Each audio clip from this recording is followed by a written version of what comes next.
Hey guys, welcome to my channel. Today I will be reading from the Are Just No Male subreddit, so let's jump into it. The title of this post is Cheating Revenge. So I sold her car, burned her dress, and left a note.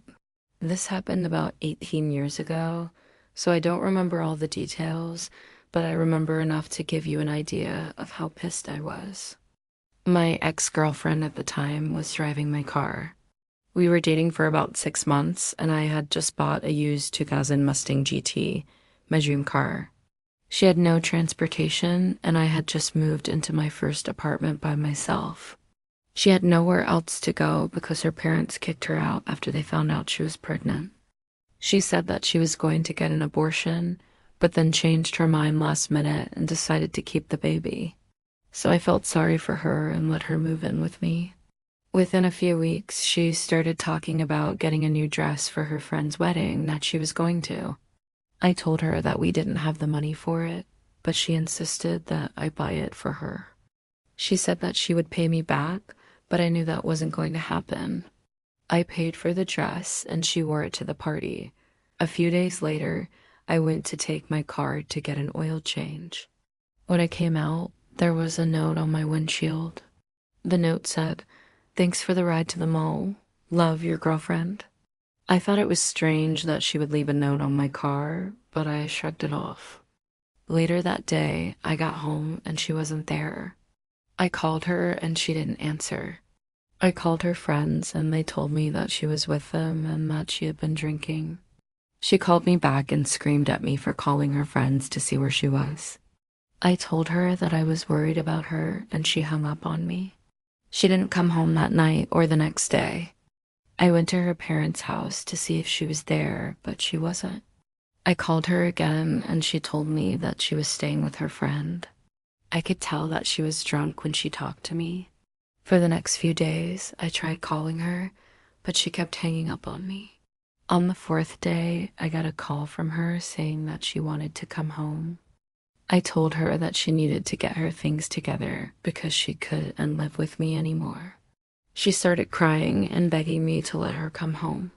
She said that she was sorry for what she did and that she would never do it again. I told her that I didn't want her to come home. She kept begging me, so I told her to just meet me at my car at the mall. When she got to my car, she was crying.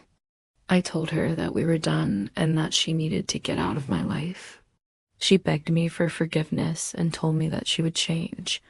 I told her to get out of my car and she wouldn't. I ended up having to call the cops to get her to leave.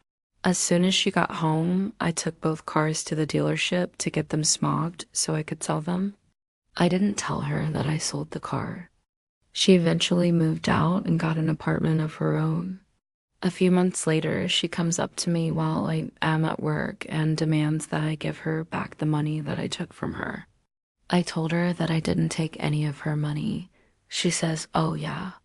Then why did you sell my car?" I told her that I did because she sold my car.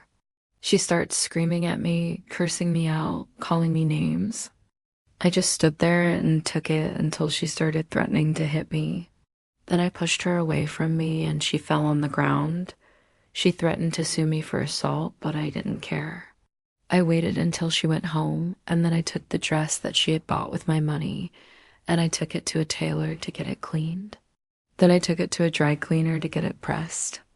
After that, I took it home and I put it in my oven and turned it on to the broil setting.